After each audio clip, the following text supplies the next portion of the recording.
بسم اللہ الرحمن الرحیم۔ احکام الجنائز۔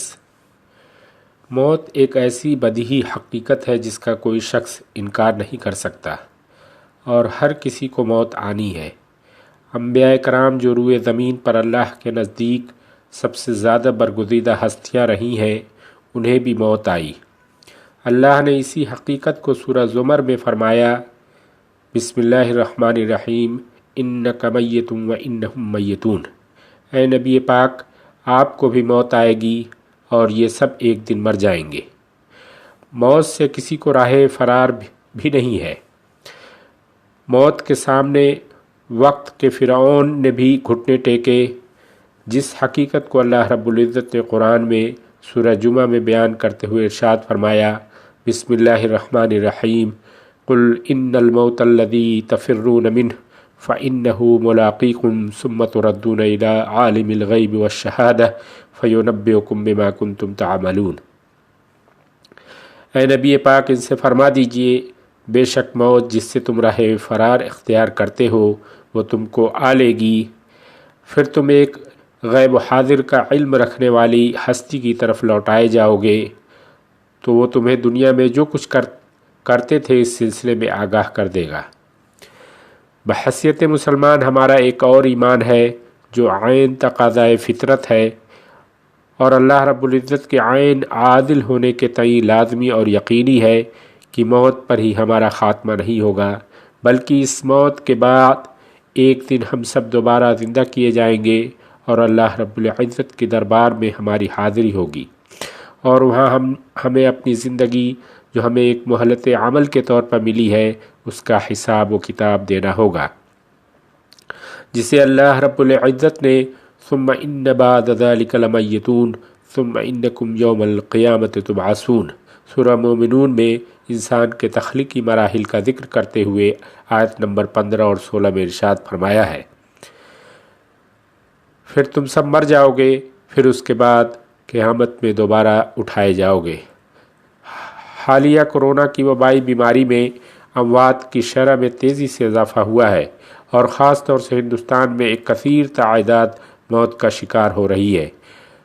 خیر خواہان کی طرف سے بار بار اس بات کا مطالبہ کیا گیا اور اب یہ مطالبہ اصرار کی حد تک پہنچ گیا کہ جنازے سے متعلق بنیادی احکامات احباب کے سامنے واضح کیے جائیں، کیونکہ اسلام جسے ہم مکمل نظام حیات مانتے ہیں اس نے میت کی تجہیز و تکفین اور جنازے سے متعلق بھی واضح اور متعین ضابطے سکھلائے ہیں جن پر عمل کرنا اور برتنا لازم ہے۔ اب ہم آپ کے سامنے انشاءاللہ اختصار کے ساتھ جنازے سے متعلق بنیادی احکامات کو نقاط کی شکل میں پیش کرنے کی کوشش کریں گے۔ اسلامی لحاظ سے مریض کی اخلاقی ذمہ داری۔ نمبر 1، مریض پر لازم ہے کہ وہ اللہ کے فیصلے پر راضی ہو، اس کے فیصلے پر صبر کرے اور اللہ کے سلسلے میں ہمیشہ حسن ظن سے کام لے، یہی اس کے دین و دنیا کے لیے بہتر ہے۔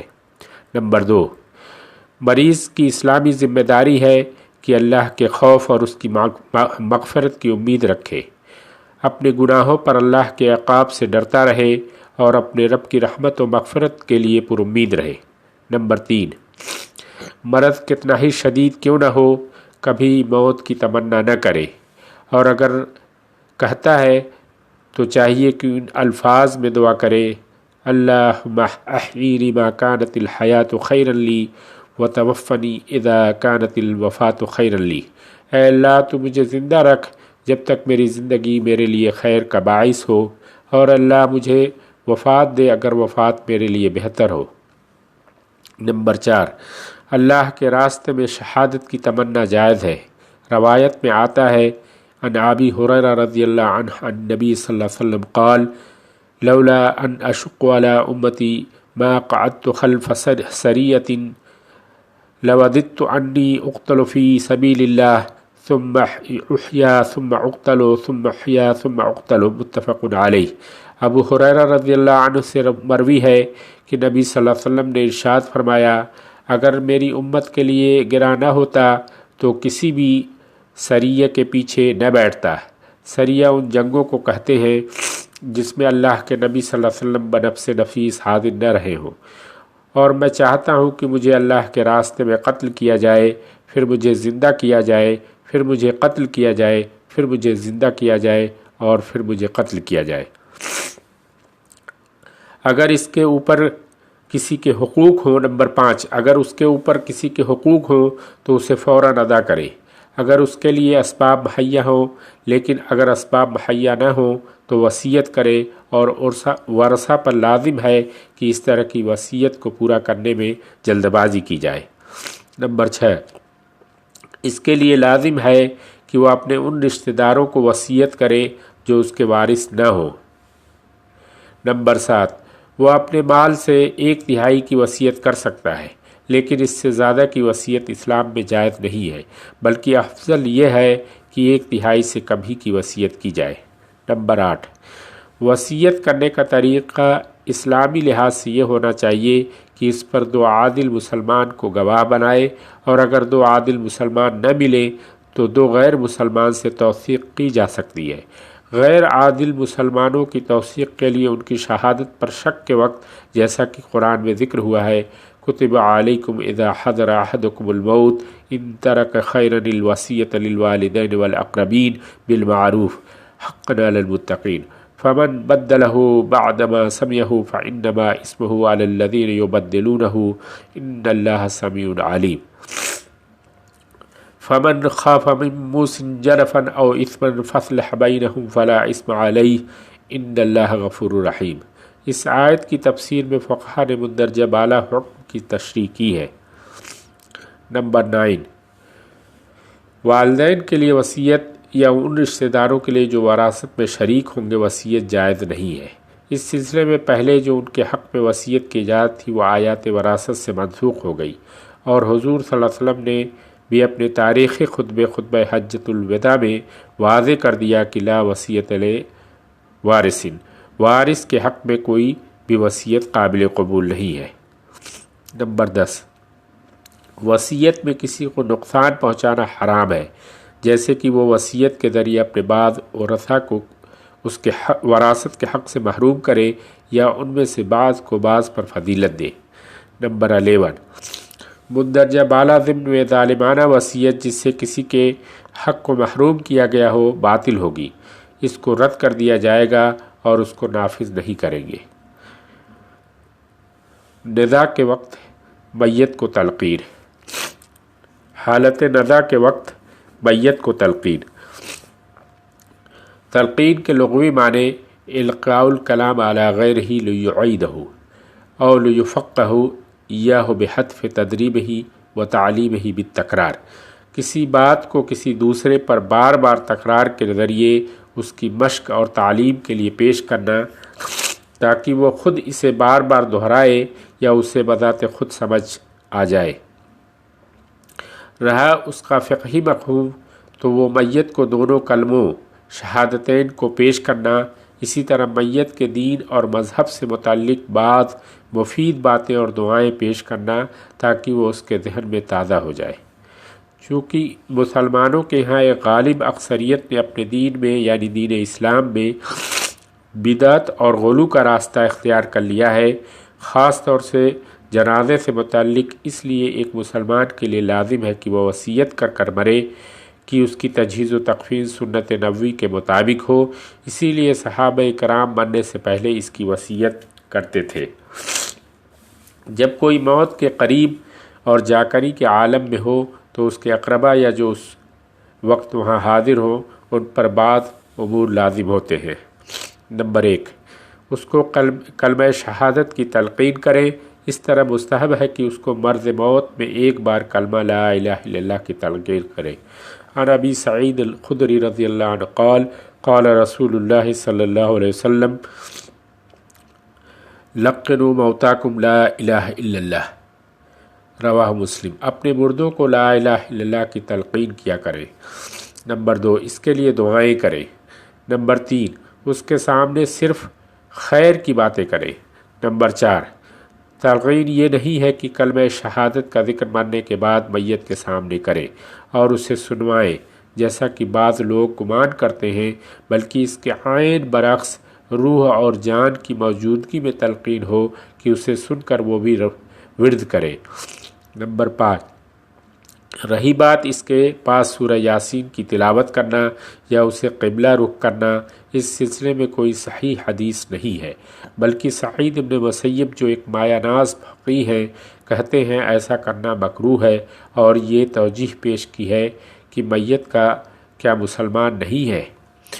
نمبر 6، کافر کی وفات کے وقت ایک مسلمان اس کے پاس جا سکتا ہے تاکہ اس کو اسلام کی دعوت دے سکے، اس امید پر کہ شاید وہ اسلام لے آئے۔ وفات کے بعد جب کسی شخص کی وفات ہو جائے اور اس کی روح پرواز کر جائے تو اس کے وارثین اور اقربا پر بعض چیزیں لازم آتی ہیں۔ نمبر 1، وہ اس کی آنکھوں کو بند کر دیں اور اس کے لیے خیر کی دعا کریں۔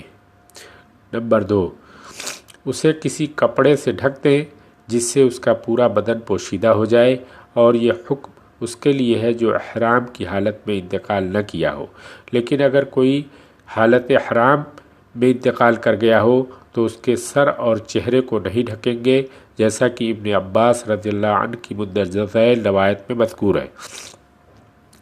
عن ابی عباس رضی اللہ عنہ قال بینما رجل واقف مع رسول اللہ صلی اللہ علیہ وسلم بعرفہ اذ وقع من راحلته فوقثته فذكر ذلك للنبي صلى الله عليه وسلم فقال اغسلوه بماء وسدر وكفنوه في ثوبين ولا تحنطوه ولا تخمروه رأسه فإن الله يبعثه يوم القيامة ملبيا، وفي رواية لمسلم وكفنوه في ثوبيه ولا تخمروا رأسه ولا وجهه، وفي رواية له فإنه يبعث يوم القيامة ملبدا۔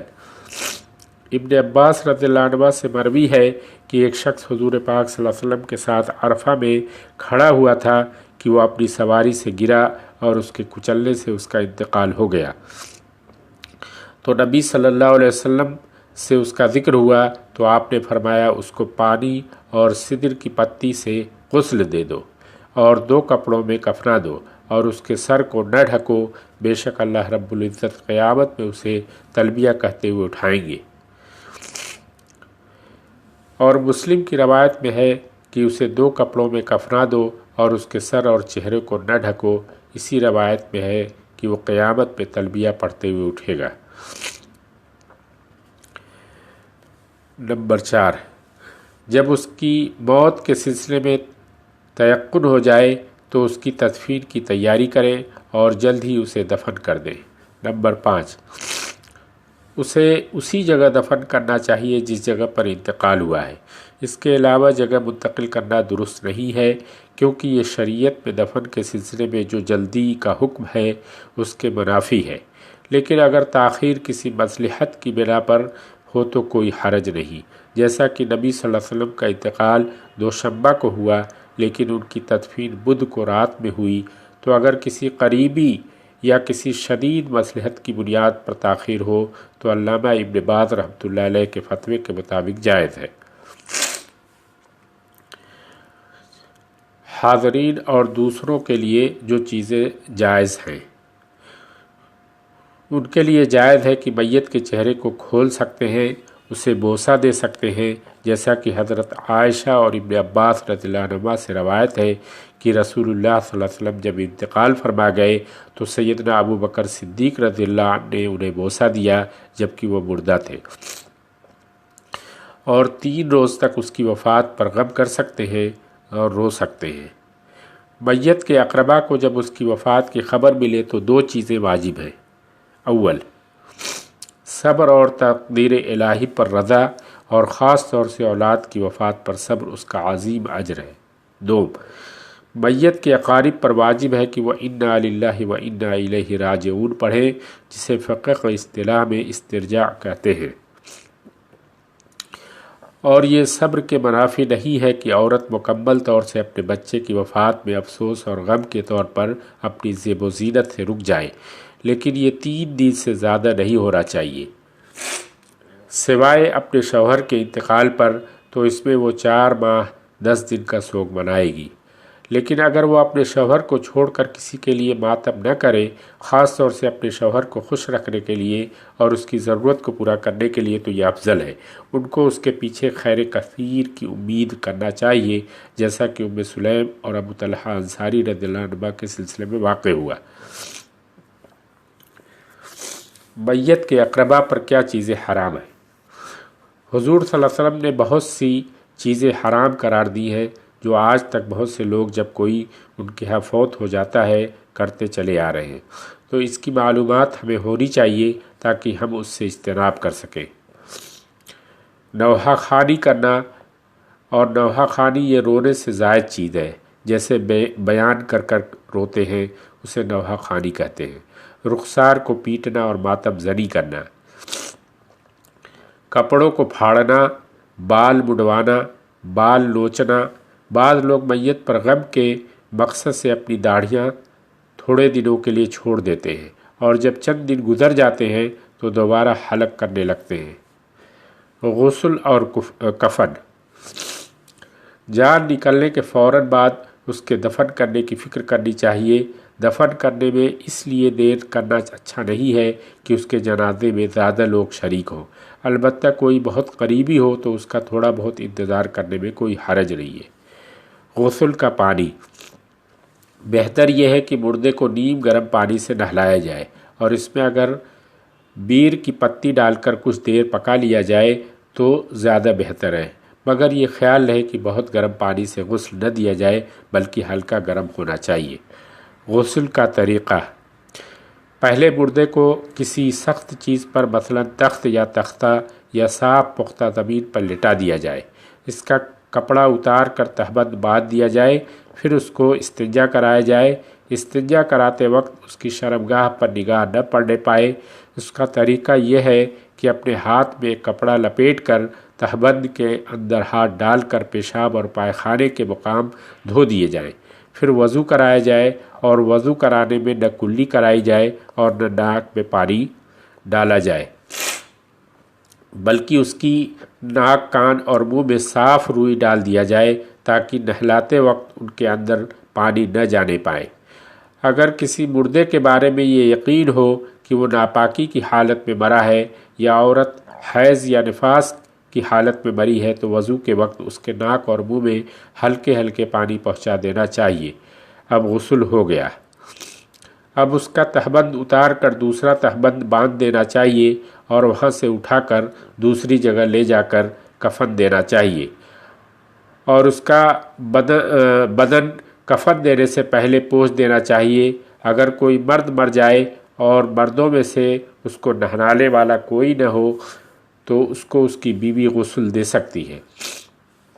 یہ علماء احناف کا مسلک ہے، البتہ جمہور علماء کا مسلک یہ ہے کہ دوسرے مردوں کی موجودگی میں بھی اس کی بیوی غسل دے سکتی ہے، جیسا کہ حضرت اسماء بنت عمیس رضی اللہ عنہ نے اپنے شوہر سیدنا ابو بکر صدیق رضی اللہ عنہ کو غسل دیا، اور اس پر اجماع ہے کہ اس میں کوئی حرج نہیں ہے۔ البتہ اس کی بیوی کے علاوہ کسی دوسری عورت کو غسل دینا درست نہیں ہے، خواہ وہ محرم ہی کیوں نہ ہو، اور اگر بیوی بھی موجود نہ ہو تو اس کو تیمم کرا دینا چاہیے۔ اس میں بھی یہ خیال رہے کہ اس کے جسم میں ہاتھ نہ لگنے پائے، بلکہ ہاتھ میں دستانہ وغیرہ پہن لینا چاہیے۔ اور اسی طرح جمہور علماء کے نزدیک اگر کسی کی بیوی کا انتقال ہو جائے تو شوہر اس کا غسل دے سکتا ہے، جیسا کہ فاطمہ رضی اللہ عنہا نے وصیت کی تھی کہ ان کا غسل حضرت علی رضی اللہ عنہ دیں گے۔ اور اس میں ایک روایت حضرت عائشہ رضی اللہ عنہ سے بھی ہے جس میں رسول اللہ صلی اللہ علیہ وسلم نے حضرت عائشہ رضی اللہ عنہ کو ایک روز شدید سر کے درد پر کہا، اگر تم مجھ سے پہلے مر گئی تو میں تم کو غسل دوں گا اور کفن پہناؤں گا اور تمہارا جنازہ پڑھاؤں گا اور دفن کروں گا۔ البتہ محرم ماں، بہن یا بیٹی یا اس قبیل کے رشتہ دار ہوں تو انہیں عورتیں ہی غسل دیں گی، لیکن اگر کوئی چھوٹی بچی ہے اور وہ 7 سال سے چھوٹی ہے تو اسے مرد غسل دے سکتے ہیں۔ آپ کی معلومات کے طور پر بعض علماء کا کہنا ہے کہ اگر کسی کی بیوی مر جائے تو شوہر کو اس کا غسل دینا جائز نہیں ہے، البتہ اس کو دیکھنا اور کپڑے کے اوپر سے ہاتھ لگانا جائز ہے۔ مردوں کا کفن۔ مردوں کے لیے 3 کفن ہونا چاہیے۔ نمبر 1 چادر، نمبر 2 تہبند، نمبر 3 کرتا۔ چادر کو لفافہ اور تہبند کو ازار اور کرتے کو قمیص اور کفنی بھی کہتے ہیں۔ چادر کی لمبائی آدمی کے قدم سے 1 ہاتھ زیادہ ہو اور چوڑائی اتنی ہو کہ اس کا پورا جسم اس میں لپیٹ جائے۔ اسی طرح ازار کی چوڑائی تو چادر کے برابر ہو مگر لمبائی چادر سے 1 بالشت کم ہو، اور کرتے کے لیے جو چادر پھاڑی جائے اس کی چوڑائی تو اتنی ہو جتنی چادر اور ازار کی ہو، لیکن اس کی لمبائی گردن سے دونوں شرمگاہوں تک ہو۔ اس چادر کو بیچ سے اتنا پھاڑ دیں کہ اس میں سے سر داخل ہو جائے، بس اسی کا نام کرتا ہے۔ یہ تو کفن کا کپڑا ہوا۔ غسل دینے کے لیے تہبند اور دستانہ جس سے استنجا وغیرہ کرایا جاتا ہے اس کے علاوہ ہے۔ اس طرح مردوں کے کفن کے لیے زیادہ سے زیادہ 12 گز کپڑا کافی ہے۔ عورتوں کا کفن۔ عورتوں کے کفن میں ان 3 کپڑوں کے علاوہ 2 کپڑے اور ہونے چاہیے: سربند، سینہ بند۔ سینہ بند کی چوڑائی اتنی ہونی چاہیے جتنی ازار وغیرہ کی ہوتی ہے، مگر لمبائی بغل سے لے کر گھٹنے تک اور سربند کی 1 گز سے کم چوڑا اور 1 گز سے کچھ زیادہ لمبا ہونا چاہیے۔ عورت کے کفن میں غسل دینے کے لیے تہبند اور دستانہ کے علاوہ پردے کے لیے ایک چادر بھی ہونا چاہیے، اگرچہ اس کا نیا ہونا ضروری نہیں ہے۔ عورتوں کے کفن کے لیے اگر پردہ کی چادر اس میں سے نہ لی جائے تو 18-19 گز کپڑا کافی ہوگا، اور اگر پردے کی چادر بھی اسی میں سے لی جائے تو 21 سے 22 گز کپڑا چاہیے۔ ہدایت: اگر مردوں کو 2 کپڑوں اور عورتوں کو 3 کپڑوں میں بھی دفن کر دیا جائے تو جائز ہے، لیکن اس سے کم میں بغیر کسی مجبوری کے دفن کرنا جائز نہیں ہے۔ کفن دینے کا طریقہ۔ کفن دینے کا طریقہ یہ ہے کہ پہلے کسی صاف چارپائی یا تخت یا چٹائی وغیرہ پر کفن والی چادر بچھا دی جائے، پھر اس کے اوپر ازار والی بچھا دی جائے اور اس کے اوپر کرتے کا نصف حصہ بچھا دیا جائے اور نصف لپیٹ کر سرہانے کی طرف کر دیا جائے۔ اس کے بعد مردے کو غسل کے تخت سے اٹھا کر لے آئیں اور اس کے اوپر رکھ دیں۔ اس کے بعد کرتے کے کپڑے لپٹے ہوئے حصے کو سر میں ڈال کر اس کی شرمگاہ تک پھیلا دیں۔ اس کے بعد تہبند اتار کر ازار کی چادر کو پہلے بایاں حصہ پھر داہنا حصہ لپیٹ دیں تاکہ کھلنے نہ پائے۔ عورتوں کے کفن میں کرتا پہنانے کے بعد اس کے سر کے بالوں کو 2 حصوں میں کر اس کے سینوں کے اوپر ڈال دیں، پھر سر بند کو اس کے اوپر ڈال دیں۔ اس کے بعد ازار کو لپیٹ دیں، پھر سینہ بند کو لپیٹ کر باندھ دیں، پھر چادر کو لپیٹ دیں۔ بعض ضروری باتیں۔ نمبر 1 کفن کے اوپر اور مردے کی پیشانی اور سجدے کی جگہوں پر کافور وغیرہ ملنا بہتر ہے۔ اگر مردے کو غسل دینے کے لیے گھر کا کوئی صاف برتن یا کپڑا استعمال کیا جائے تو کوئی حرج نہیں ہے۔ کفن کا کپڑا بہت قیمتی نہیں ہونا چاہیے۔ نماز جنازہ کا بیان۔ جنازہ جیم پر زبر کے ساتھ مردے کو کہتے ہیں اور جیم پر زیر کے ساتھ جنازہ اس تختے کو کہتے ہیں جس پر مردے کو لٹا کر غسل دیتے ہیں یا لے جاتے ہیں۔ مردے کی دعائے مغفرت کے لیے جو نماز پڑھی جاتی ہے اس کو نماز جنازہ کہتے ہیں۔ نماز جنازہ کا حکم۔ نماز جنازہ فرض کفایہ ہے۔ اگر کسی بستی کے بعض لوگوں نے پڑھ لی اور بعض نے نہیں پڑھی تو سب کے ذمے سے فرض ادا ہو گیا، لیکن اگر بستی کے کسی آدمی نے بھی نہیں پڑھی تو سب گنہگار ہوں گے۔ لیکن علم ہو جانے کے بعد ہر مسلمان کو اگر کوئی عذر نہ ہو تو شریک ہونا چاہیے، اگر علم نہ ہو تو اس پر کوئی گناہ نہیں ہے۔ نماز جنازہ کی شرطیں۔ نماز جنازہ کے صحیح ہونے کی 2 طرح کی شرطیں ہیں۔ ایک وہ جن کا تعلق نماز پڑھنے والوں سے ہے، دوسری وہ جن کا تعلق میت سے ہے۔ نمبر 1، نماز پڑھنے والوں کے لیے وہی تمام شرطیں موجود ہونی چاہیے جو عام دیگر نمازوں کے لیے ضروری ہے، صرف 2 باتوں میں فرق ہے۔ نمبر 2، عام نمازوں کی جماعت کے چھوٹ جانے کا ڈر ہو تو اس کے لیے تیمم نہیں کر سکتے، اور نماز جنازہ کے چھوٹ جانے کا ڈر ہو تو اس کے لیے تیمم کر لینے کی اجازت ہے۔ دوسرے، عام نمازوں میں رکوع اور سجدہ ہے، لیکن اس میں رکوع اور سجدہ نہیں ہے۔ جو شرطیں میت سے متعلق ہیں وہ یہ ہیں۔ نمبر 1، مردے کا مسلمان ہونا، مردے کا پاک ہونا، کفن کا پاک ہونا، مردے کے سطر کا ڈھکا ہونا، مردے کا نماز جنازہ پڑھنے والوں کے سامنے زمین پر خواہ چارپائی پر رکھا ہونا، اگر وہ گاڑی یا سواری پر رکھا ہو تو درست نہیں ہے۔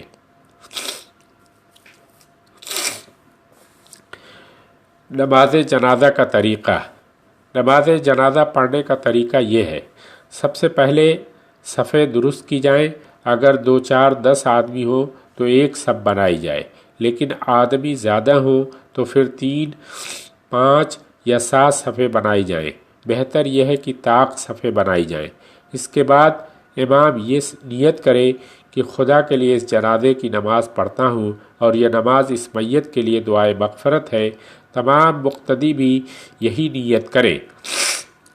پھر امام بآواز تکبیر تحریمہ کہے اور مقتدی آہستہ سے تکبیر تحریمہ کہیں، اور پھر دونوں ہاتھ کانوں تک اٹھا کر اس طرح باندھیں جس طرح عام نمازوں میں باندھتے ہیں۔ پھر امام اور مقتدی دونوں ثنا پڑھیں۔